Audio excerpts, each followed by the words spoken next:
정도 시급해 보입니다. 오늘 밤 당신 안의 꿈틀거리는 지식 충전 본능이 깨어납니다. 여러분의 자유탐구 영역 김성환의 시사야.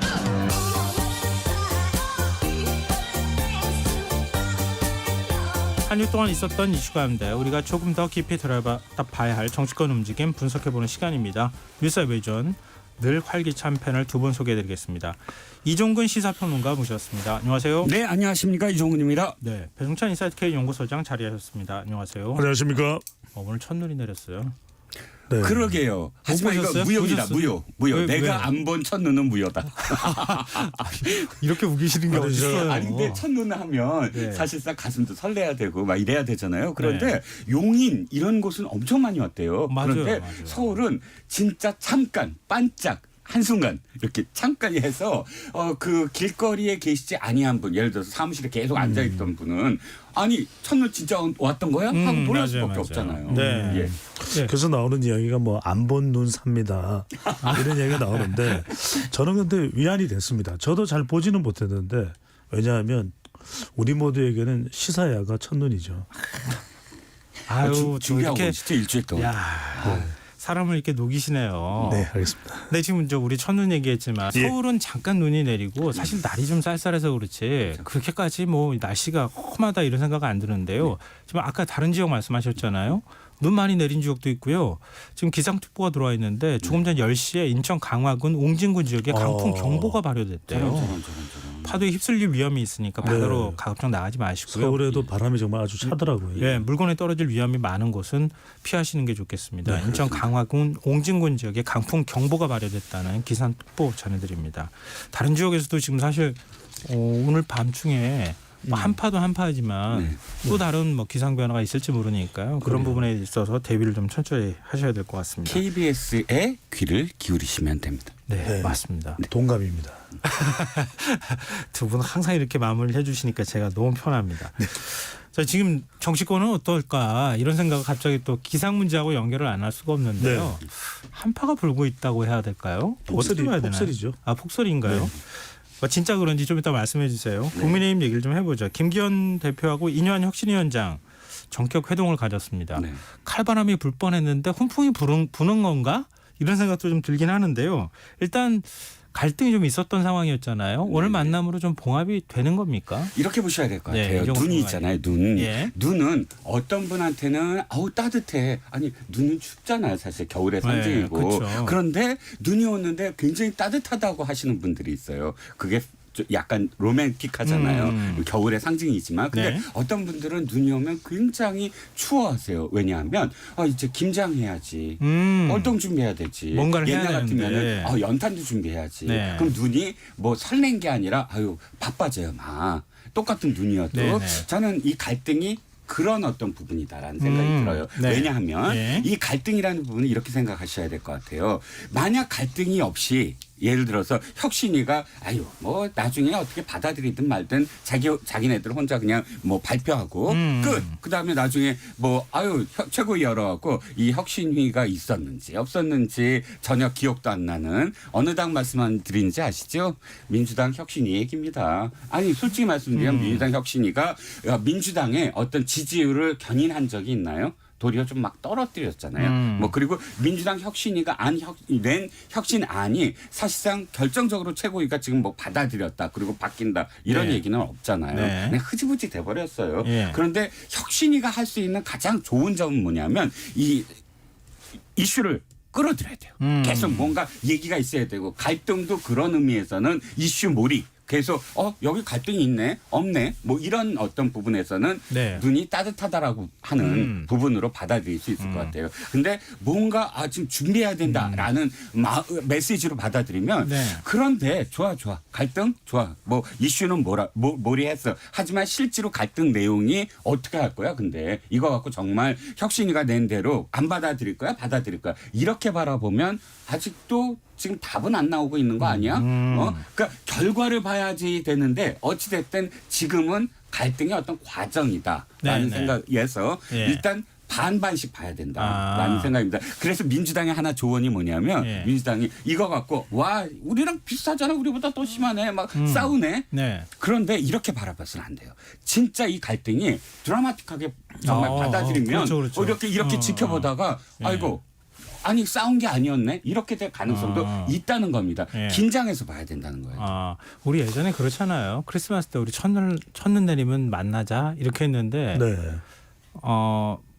서로 헤어져요. 그러면은 춥잖아요. 춥죠. 첫눈 내릴 거라는 그 기대를 갖고 있으면 마음이 포근해지고 지금 어느 쪽일까요? 좀 헤어질 것 같기 때문에 춥다고 느끼는 건가? 아니면은 포근하다고 지금 느끼는 건지 모르겠네요. 이 첫눈이 예사롭지가 않은 거예요. 저는 이게 잔설이 아니라 폭설이다. 또 정반대로 아니, 얘기하시는데요. 왜 그러냐면 눈은 뭡니까? 눈이 하얗죠. 예. 하얗습니다. 스노우. 근데 이 스노우를 하얀 눈을 이야기하면서 우리가 어떤 표현을 씁니까? 아, 밀크 같은 하얀 눈. 우유죠. 네. 우유가 생각나는 겁니다. 아. 그러니까 이뇨한 위원장이 우유 먹고 우유 그냥 마실래? 매 맞고 마실래? 그러니까 지금 이 눈은 우유예요. 우유야. 우유예요. 예. 그래서 이제 이 우유가 뭐냐면 이 우유를 마셔. 예. 그러니까 지금 이뇨한 위원장은 그러니까 인 위원장은 이걸 눈이라고 생각했을 테고 예. 화들짝 놀랍니다. 지금 표정도 그렇고 김기현 대표는 아 우유구나 마셔야 돼 이렇게 되는 거죠. 아 먹기 싫은데. 그러니까 이제 곧 매가 다가오겠구나. 아. 그래서 저는 이게 김기현 대표에게는 엄청난 위협이 될 수밖에 없는 게 예. 인 위원장은 4차 혁신안도 내놨잖아요. 네. 자꾸 의심하던데. 네. 그래서 그 중진 친윤 중진 영남 중진 불출마하는 자리에 일단 경선이 원칙이다. 네. 무조건 꽂아 넣는 일 없다. 용산에서 내려와도. 그런데 안 나가 최후 통첩을 한 거거든요. 게다가 그걸 오늘 꽂아 넣었어요. 그 이야기는 눈 봤지? 우유야. 마셔. 그래서 말 그대로 이제 이 눈은 김기현 대표에게는 우유가 의미되는 것이고 인 위원장은 중도층 무당층 수도권 MZ세대 끌어들이려면 빨리 마셔. 이렇게 이야기하는 거죠. 아니 이렇게 또 뭐 비유적으로 표현하면 대통령실 참모들도 내 우유 맛있게 다 할 수 있는데 왜 당신만 안 마시려고 그래? 그렇죠. 이렇게 또 얘기하는 것도 같아요. 근데 그 단도직입적으로 이거를 풀어야 될 것 같아요. 제가 볼 때는 인현 위원장이 윤심을 업은 거냐 안 업은 거냐 이거에 따라서 지금 해석이 완전히 갈리는 거 아니에요. 김기현 대표도 대통령 언급하면 안 됩니다 이렇게 얘기를 하고 있는 거잖아요. 업었다고 보세요? 저는 이렇게 봐요. 일단 지금까지 대통령실의 의중이다라고 이야기하는 사람들이 전부 다 망했어요. 단칼에 그냥 아니다라고 부인해 버렸어요. 대표적인 예가 나경원 그 저출산위원회 부위원장 그 경우도 사실상 대통령실이 바로 손절해 버렸거든요. 그런데 이번 인유한 위원장이 사실은 굉장히 이 선을 넘었어요. 대통령 측근이 직접 얘기했다라고 표현을 했어요. 맞아요. 이랬을 때 네. 대통령실에 어떻게 나오냐가 가장 중요하잖아요. 네. 그런데 지금까지의 손절과 다른 분위기다.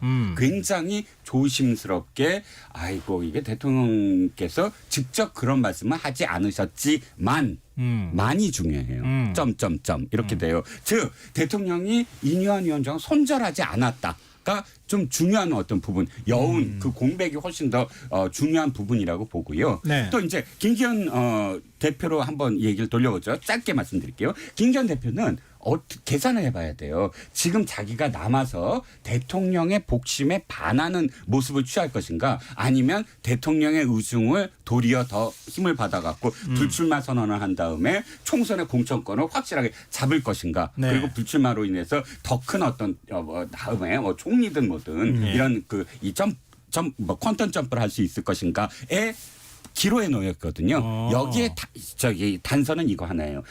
민주당 전략기획위원회에서 지금 국민의힘이 치고 나갈 때 이렇게 평가를 해요. 아이고 5달이나 남았는데 지금 혁신이 너무 다 쏟아냈어요. 아무것도 아니에요. 이렇게 얘기하거든요. 네네. 지금 두 사람의 행보는 5달이 한참 12월 24일까지죠. 그러니까 한 달 좀 더 남았잖아요. 혁신 임기가 혁신 임기가 한 달 하고 그다음에 그때까지 끌어야 돼요. 시간을. 더 무슨 카드가 있겠어요. 네네. 사실은 제가 생각할 때 김기현 불출마는 큰 카드여야 돼요. 굉장히 큰 이슈여야 돼요. 네. 그래서 지금 당장 내놓기에는 아깝다.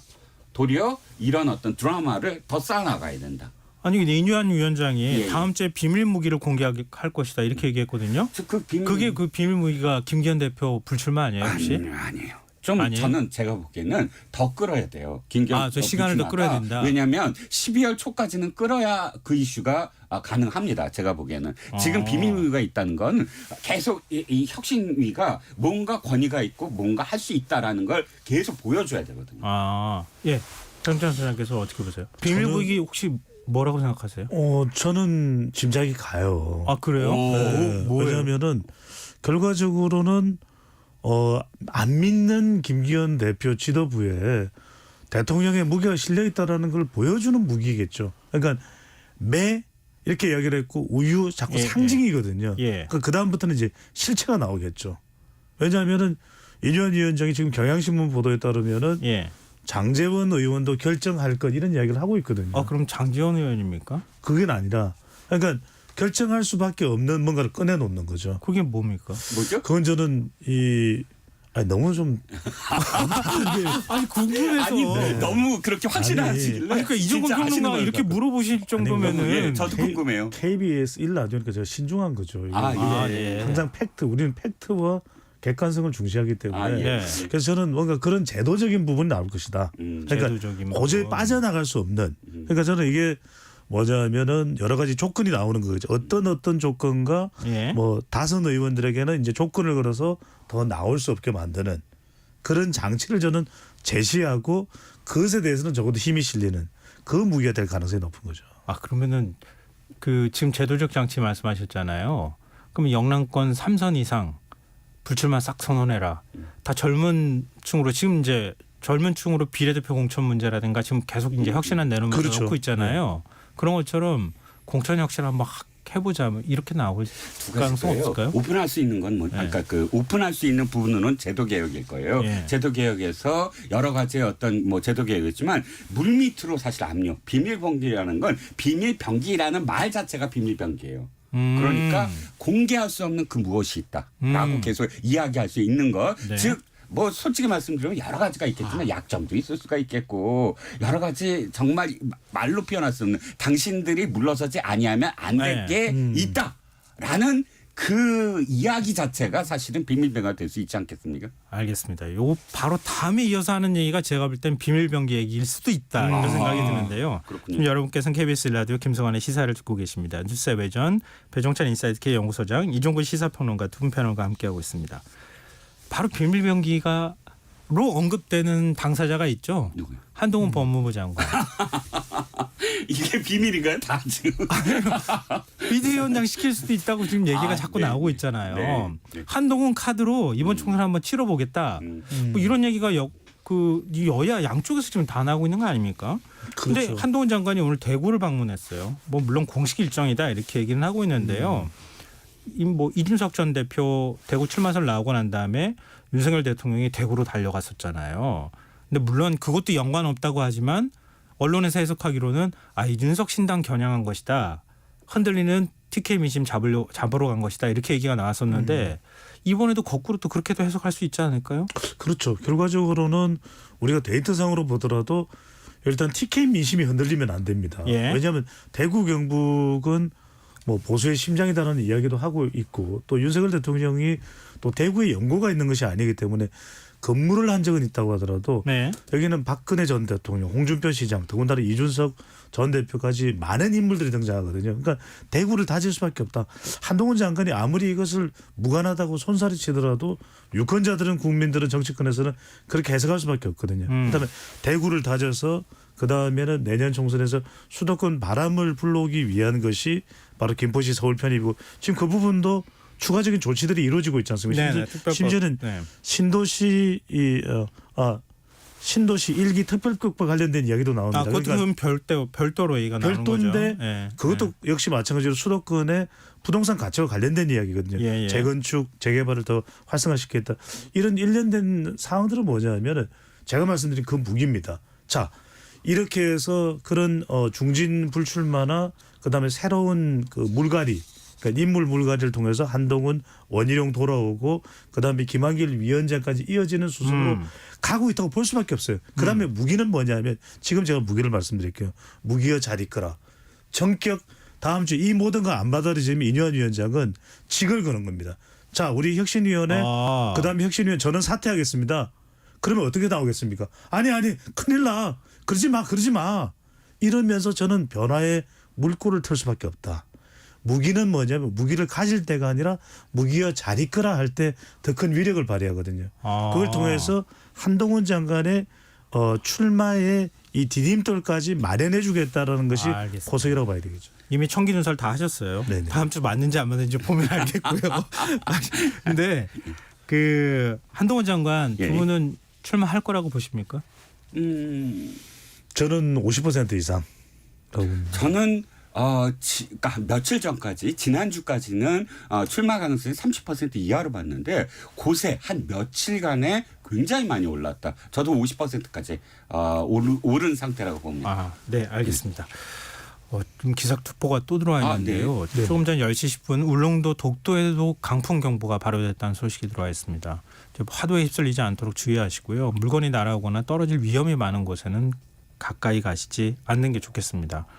이게 바다 날씨가 별로 좋지 않은 것 같아요. 그러게요. 바람이 굉장히 강하게 조심 많이 불고 있는 하셔야 될것 상황이네요. 같습니다. 네.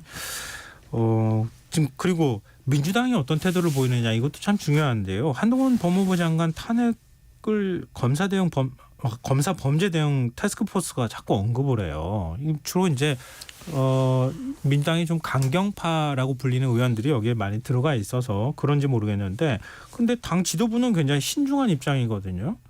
그러니까 이게 지금 민주당 안에서 삐걱대고 있는 겁니까? 아니면 역할 분담을 하고 있는 겁니까? 제가 그쪽을 좀 취재를 좀 해봤어요. 민주당 내에 또 출입 기자들이나 혹은 또 민주당의 당직자들하고 얘기를 해봤는데 온건파나 혹은 민주당의 정통적으로 정통 그 야당의 맥을 이어온 사람들의 입장에서 지금 분위기가 너무 이상하다는 거예요. 왜냐하면 검찰대책위원회인가요? 그 TF팀의 김용민 의원이 너무 치고 나가고 있고 너무 이 지지자들의 지금 그 기호에 맞추고 있다. 총선이야말로 정무적 판단이 제일 우선이 돼야 되는데 지금 정무적 판단이 아니라 이건 무조건 해야 돼라는 그 드라이브를 걸고 있는데 당에서 제약이 안 된다. 그러니까 당의 지도부에서 제어를 못 하고 있다. 지도부에서도 걱정만 하고 있지 너무 지나치다라는 의견은 다 일치가 되고 있는 것 같고요. 그 이유가 지난번에도 사실 검수완박 치고 나갈 때 여론은 안 좋았거든요. 여론이 반대가 더 많았었어요. 근데 이건 무조건 해야 돼. 우리 이 선거 직전까지 다 완수해야 돼. 이게 드라이브를 해서 민영배 탈당이라든지 이런 부분이 사실상 무리수를 뒀다. 라고 여겨지거든요. 근데 이번에도 이 검찰대책위원회에 무조건 탄압 그리고 대상이 너무 난사되고 있고 이런 부분과 관련해서는 수도권이나 부동층이나 무당층에게 어필할 수 있는 그런 지금 의제는 아니다는 겁니다. 그러니까 저는 가장 큰 이유가 역시 총선 민심이라고 봐야 되겠죠. 왜 그러냐면 이재명 대표나 정청래 의원만 하더라도 수도권에 지역구를 두고 있거든요. 김용민 의원도 그렇긴 하지만 그렇다면 이제 중요한 것은 김용민 의원도 여튼 수도권 여론 상당히 의식을 하겠지만 중요한 것은 과연 이게 결정적인 승부처가 되겠느냐. 왜냐하면 지금 손준성, 이정섭 두 검사에 대해서도 탄핵을 추진하고 있거든요. 오는 30일 1일. 그런데 이정석 검사에 대해서는 물론 신상의 여러 가지 의혹도 이야기를 하고 있지만 명분을 내세우고 있지만 수사를 하라는 것과 탄핵은 다를 수 있습니다. 그러니까 탄핵을 하는 것에 대해서도 이재명 대표 수사에 대한 방탄 성격이 있는 거 아니냐 나오는데 한동훈 장관에 대해서 이럴 것 같아요. 만약에 탄핵을 시도하면 그냥 김미겸 의원이든 그 이전에 더불어민주당 의원이 상임위원회든 대정부 질문에서 티격태격하는 것과 그래서 지지층을 결집하는 것과 그때는 그래도 중도층까지 반응이 일어나지는 않았거든요. 그런데 탄핵을 하게 되면 중도층에서는 오히려 역풍이 나올 수도 있다는 우려가 지도부에 있는 것 같아요. 그러니까 한동훈 장관의 거친 언사나 이런 부분에 대해서는 분명히 지적하고 그것에 대해서 심지어 송영길 전 대표 상당히 논란이 따르지만 출판 기자회에서 막말을 좀 던질 정도로 격앙된 분위기면 분명합니다. 민주당 지지층 내에서 그런 얘기가 되죠. 저는 수도권 중도층 여론을 이재명 대표도 지도부는 의식을 하고 있는 것 같아요. 사실 좀 말이 험해지는 거 국민들 좋아하실 분들이 누가 있겠어요. 근데 민주당 얘기 하나만 좀 저희가 더 하고 마쳤으면 좋겠는데요. 민주당 비명계 의원들이 어제 원칙과 상식이라는 모임을 공식 이제 출범시켰습니다. 이 탈당하기 전에 마지막 수순이냐? 그러면 비명계는 앞으로 어떻게 움직일 거냐? 두 분 마지막으로 의견 듣고 오늘 이 시간 마무리해야 될 것 같아요. 한 40초 정도씩 시간이 네, 좀 남아 있어요. 예. 기시감이 듭니다. 네. 어떤 기시감? 독수리 오형제. 아, 기억하시죠? 예. 한나라당에 5명 있었습니다. 네네. 김부겸, 뭐 또 김영춘, 안영근, 뭐 이런 5명의 의원, 이우재 이 의원들이 갑자기 통합과 연대라는 모임을 해요. 자, 여기도 지금 원칙과 상식이라는 모임을 하잖아요. 네. 그때 당시에 통합과 연대라는 모임을 해서 한나라당 문제가 있다라고 큰 목소리를 하더니 끝내 어떻게 됩니까? 탈당을 하고 탈당했죠. 열린우리당으로 갑니다. 맞아요. 저는 지금 물론 이게 국민의힘으로 온다 이 뜻 아닙니다. 예. 전혀 아니지만 이 네 사람이 원칙과 상식을 한 건 그때 당시에 독수리 오형제와 비슷한 수준을 받고 있는 게 아니냐. 이 당과 사실은 의견과 또는 정체성과 아이덴티티와 상식이 다르다라는 선언을 한 것 아니겠느냐. 문제는 이 4명이 아니라 4명과 얼만큼 더 플러스 알파가 됐느냐에 지금 관심을 둬야 된다. 이거 국민의힘으로도 갈 수 있다는 말씀을 좀 해주셨어요. 이상민 네, 말씀하십시오. 의원의 경우에는 이제 질문에 그런 가능성도 국민의힘 입당 가능성도 열어두고 있다고 하지만 실제 그렇게 될지는 두고 봐야 되겠죠. 네. 왜냐하면 국회의원들에게 가장 중요한 건 뭘까? 공천이고 당선이거든요. 그렇죠. 공천과 당선을 가장 중요시하고 생각하는데 그런 가능성이 열려 있는 이 선택과 결정을 할 수밖에 없거든요. 저는 근데 적어도 이 비명계 원칙과 상식의 이런 움직임이 이상민 의원까지 포함한다면 저는 민주당이 뭔가 단속과 정리가 필요한 것 같아요. 안 그러면 호남뿐만 아니라 제일 우려될 수밖에 없는 게 요즘에 김포시 서울시 편입도 그렇고 수도권 여론입니다. 여론의 영향을 받을 수밖에 없거든요. 그렇다면 적어도 이들을 좀 만나고 이들이 탈당하지 않도록 하는 조치가 해가지고 이재명 대표의 결단을 통해서 나올 겁니다. 저는 받아들여지지는 않을 이야기지만 짧게 말씀드리면 뭐 공천관리위원장, 뭐 지명직 최고위원 이런 상상을 통한 해결책을 말씀드린 바가 있거든요. 그런 지혜를 지금 모으고 필요할 때이라고 봐야 되겠죠. 네, 이재명 리더십이 중요하다 이런 말씀이네요. 자, 오늘 뉴스 외전 여기서 마무리하겠습니다. 지금까지 이종근 시사평론가 배종찬 인사이트K 연구소장 두 분과 함께했습니다. 고맙습니다. 감사합니다. 고맙습니다.